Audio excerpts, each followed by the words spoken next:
La Maison des Secrets, tome 2, le livre de sorts. Chapitre 1. À vivre dans la maison de Linder Street, on finissait par perdre la tête. C'était du moins ce que prétendaient les voisins. Monsieur Fergus parla à Monsieur Butler d'Aldous McMartin. Le premier propriétaire, un peintre bizarre qui refusait de vendre le moindre tableau et ne sortait que la nuit. Madame de Way et Monsieur Hahnemann évoquaient à voix basse Annabel McMartin, la petite fille d'Aldous, qui avait cassé sa pipe à l'intérieur de la maison, à l'âge de 104 ans, sans amis ni famille à prévenir du décès. Elle n'avait personne, sinon 3 chats énormes qui lui avaient peut-être grignoté le cuir chevelu. Ou pas. Et les nouveaux propriétaires, ces Dunwoody, semblaient eux aussi bien atteints.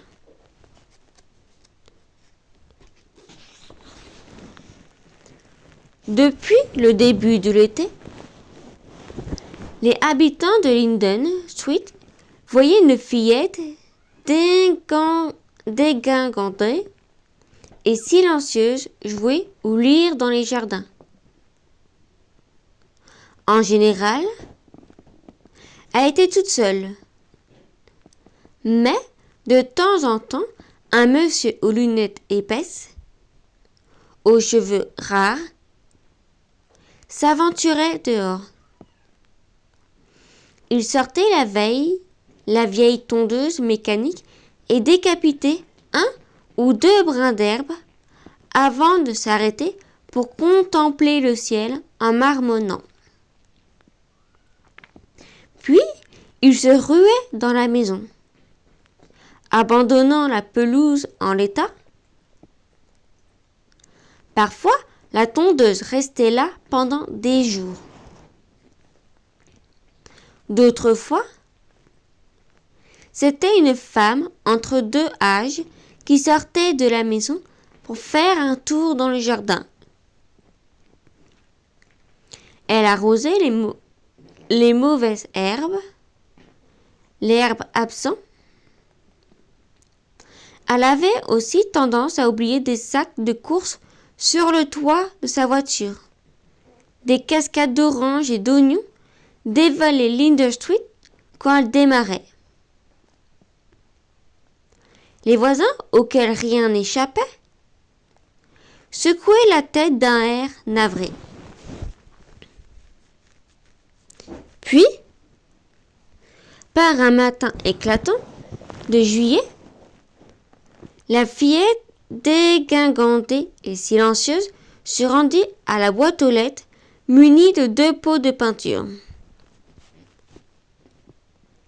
Sur ses talons trottinait un chat multicolore, affublé d'un aquarium sur la tête.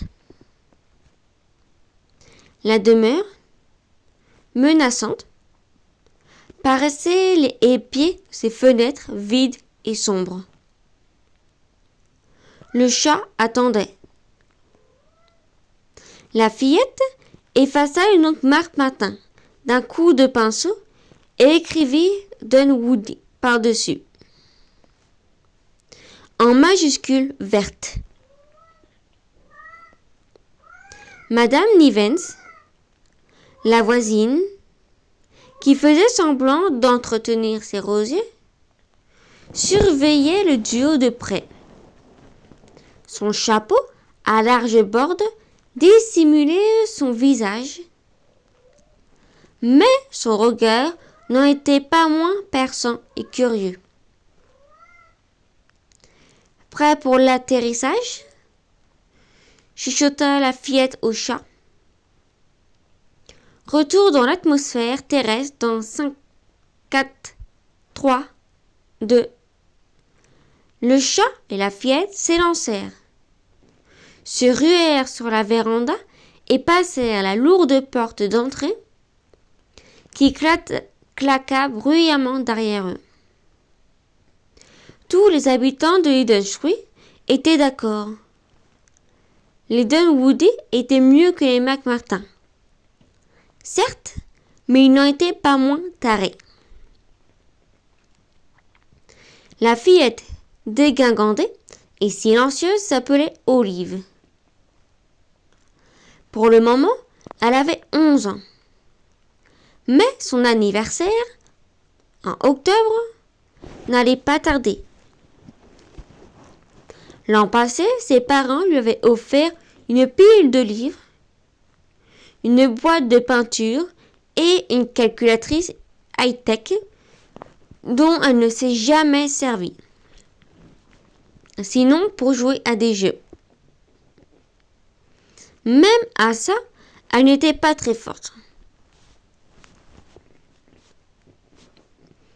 L'homme qui oubliait la tondeuse et la femme qui oubliait les courses étaient ses parents, Alec et Alice Dunwoody. Deux mathématiciens qui enseignaient à l'université voisine. Leurs mains étaient souvent maculées d'encre. Quand ils se déplaçaient, un nuage de craie s'envolait de leurs vêtements. Malheureusement, le gène des maths avait sauté Olive.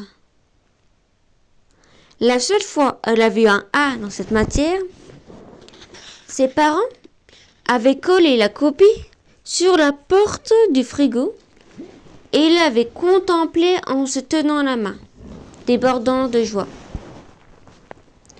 On aurait cru une fenêtre magique ouvrant sur quelque chose mathématiquement merveilleux. Côté maths, Olive était d'une ignorance grasse. Toutefois, depuis qu'elle vivait à Hiddenswich, elle avait appris 2 ou 3 petites choses question magie. Par exemple, elle savait que, grâce à une paire de lunettes abandonnées, là par McMartin, avec le reste de leurs biens, leurs tableaux, leurs livres pour cireux, leurs 3 chats parlants et les pierres tombales de leurs ancêtres à la cave. Il était possible d'animer le tableau peint par Aldous. On pouvait y entrer et les explorer. Il était même possible, disons, à quelqu'un de dégringanté et silencieux et de solitaire, de rendre la vie au portrait d'Annabelle et d'Aldous McMartin et de les libérer dans ce monde-ci, se mettant alors soi-même, ainsi que ses proches, gravement en danger. Olive avait réussi à se dépatouiller de la situation, mais elle avait aussi cassé les lunettes. Si elle avait eu pour les maths une once de son talent à casser les choses, ses parents auraient été très fiers.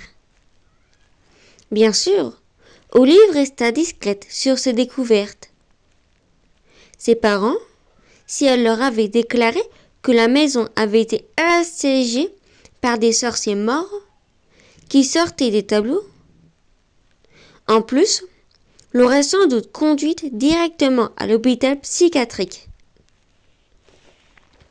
Déjà que les voisins la regardaient bizarrement, comme si elle souffrait d'une maladie dégoûtante et contagieuse qu'ils ne voulaient pas attraper.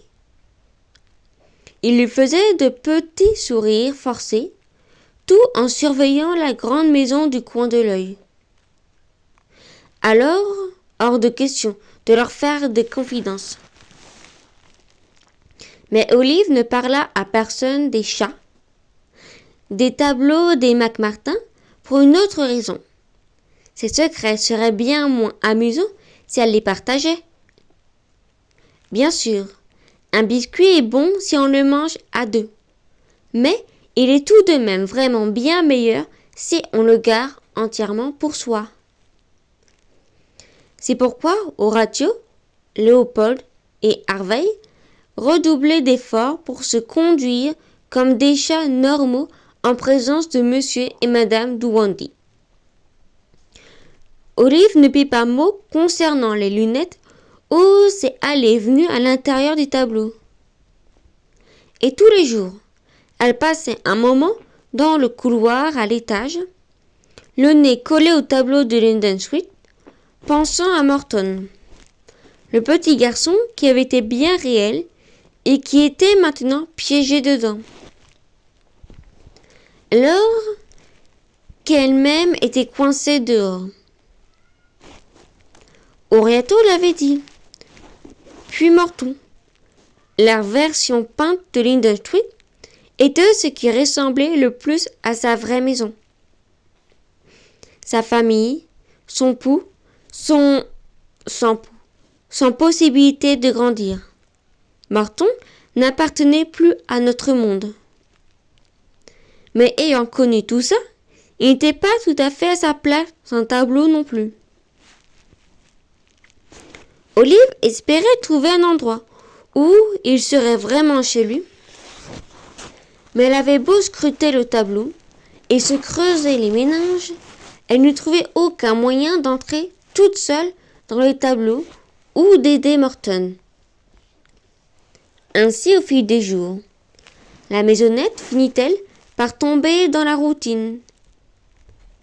Ils se comportaient tous comme des planètes amicales mais distantes, orbitant les unes autour des autres.